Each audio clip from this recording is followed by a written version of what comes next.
proyek IoT kami yang bernama Malam atau Magic Lamp. Perkenalkan, nama saya Novara Ramadan. Nama saya Anggita Aulia. Nama saya Yulia Nur Azizah. Nama saya Winda Nur Wulandari. Berikut presentasi yang kami buat.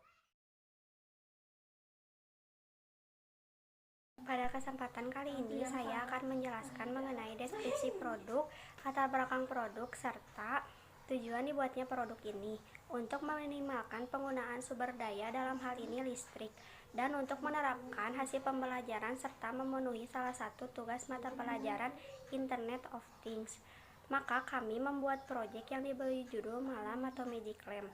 Magic Lamp adalah produk yang memiliki fungsi untuk menghemat listrik, sehingga lampu tidak perlu terus menyala. Dengan adanya alat ini, lampu akan menyala jika adanya gerakan, serta lampu akan secara otomatis menyala di malam hari dan mati di siang hari. Tujuan dibuatnya alat ini adalah untuk menghemat listrik, menghemat waktu, dan mempermudah pengguna karena tidak perlu menyalakan dan mematikan lampu secara manual. Untuk fungsi produknya sendiri ialah yang pertama, saat lampu terus-menerus menyala maka akan menggunakan listrik lebih banyak.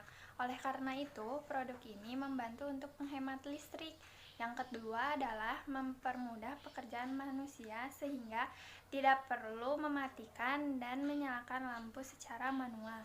Yang ketiga, mengefisienkan waktu pengguna karena tidak perlu balik lagi menyalakan dan mematikan lampu secara manual. Desain produk dari Malam atau Magic Lamp. Desain produk yang kami susun masih berupa rangkaian yang menghubungkan komponen-komponen yang diperlukan secara virtual dalam website Tinkercad yang ditunjukkan seperti pada gambar di samping berikut.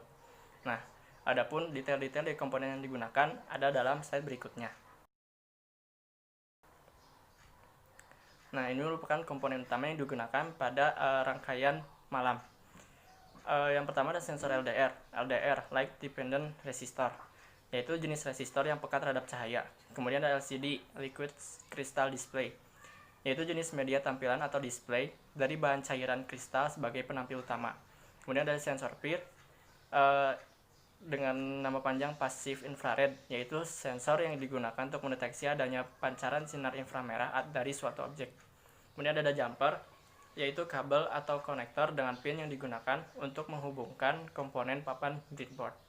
Selanjutnya ada resistor, yaitu komponen elektronika yang memiliki dua pin dan didesain untuk mengatur tegangan listrik dan arus listrik. Selanjutnya ada breadboard, yaitu sebuah papan yang menjadi tempat meletakkan seluruh rangkaian elektronik. Kemudian ada potensiometer, yaitu resistor 3 terminal dengan sambungan geser yang membentuk pembagi tegangan yang dapat disetel. Selanjutnya ada Arduino, yaitu single board yang digunakan sebagai microcontroller atau pengendali. Di sini saya akan menjelaskan aspek biaya yang sudah kami hitung.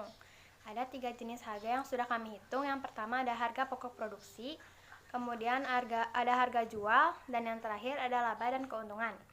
Yang pertama ada harga pokok produksi.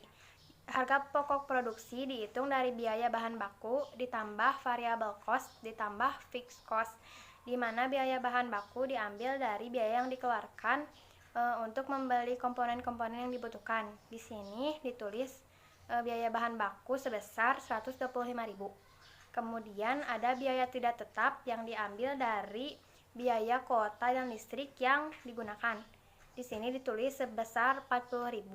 Kemudian yang ketiga ada biaya tetap yang diambil dari biaya yang dikeluarkan sebagai upah yang membuat proyek tersebut. Terus kita hitung harga pokok produksinya. Di sini didapat 185.000. Kemudian ditambah biaya pemasaran 5%, yaitu sebesar 9.250. Kemudian harga pokok produksi dijumlahkan dari jumlah yang 185 ditambah biaya pemasaran, yaitu didapat harga pokok produksi akhir sebesar 194.250. Kemudian yang kedua ada harga jual yang dihitung dari biaya total harga pokok produksi ditambah dengan margin. Di sini kita menginginkan margin sebesar 15% dari harga pokok produksi, sehingga kita bisa mendapatkan harga jual sebesar 223.000 387. Kemudian yang terakhir ada laba dan keuntungan. Di sini laba kotor dihitung dari pendapatan dari harga penjualan dikurangi dengan harga pokok produksi. Laba kotornya didapat sebesar Rp29.137. Kemudian dihitung pula biaya penjualannya. Di sini jenis biaya penjualan yang dibutuhkan yaitu untuk biaya transportasi sebesar Rp10.000. Kemudian kita hitung harga bersihnya, yaitu laba kotor dikurangi biaya penjualan, yaitu didapat laba bersihnya sebesar Rp19.137. Kemudian dihitung persentase margin keuntungannya, yaitu Rp19.137 per Rp223.387 dikali 100%, yaitu 8,56%. Jadi laba keuntungan yang didapat dari pembuatan proyek ini adalah 8,56%.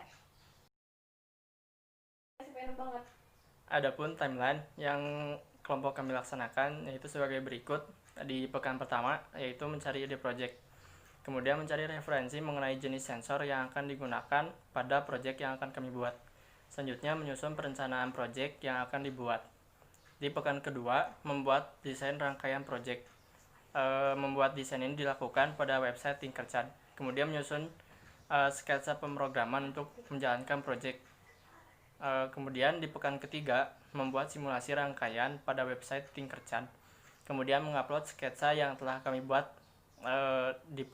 sketsa pemrograman yang telah kami buat untuk menjalankan proyek yang telah disusun. Selanjutnya di pekan keempat melaporkan hasil pembuatan proyek virtual. Kemudian melakukan simulasi dan pengujian di website Tinkercad. Kemudian dilakukan penilaian.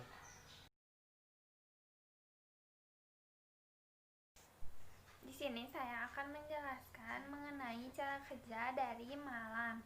Langsung saja kita simulasikan di website Tinkercad. Yang pertama, klik Start Simulation. Kemudian sensor peer akan mendeteksi adanya gerakan, maka otomatis lampu akan menyala. Kemudian saat tidak ada gerakan, lampu akan otomatis mati. Sedangkan fotoresistor atau sensor LDR sendiri, jika pada siang hari dan adanya gerakan yang terdeteksi oleh sensor peer, maka lampu tidak akan menyala. Jika pada malam hari, lampu akan menyala.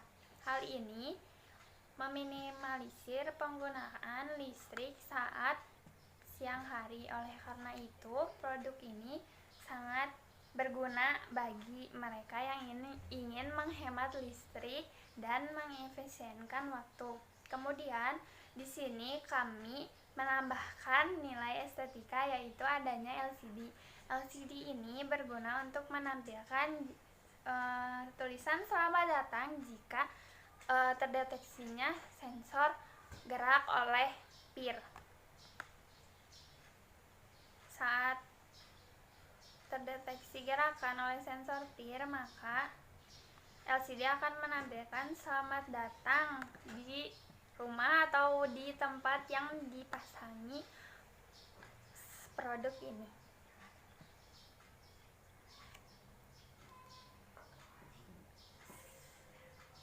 Sekian cara kerja dari malam ini. Mohon maaf apabila masih banyak kekurangan dan kesalahan dalam pengerjaan produk ini. Wabillahi taufiq wal hidayah. Wassalamualaikum warahmatullahi wabarakatuh.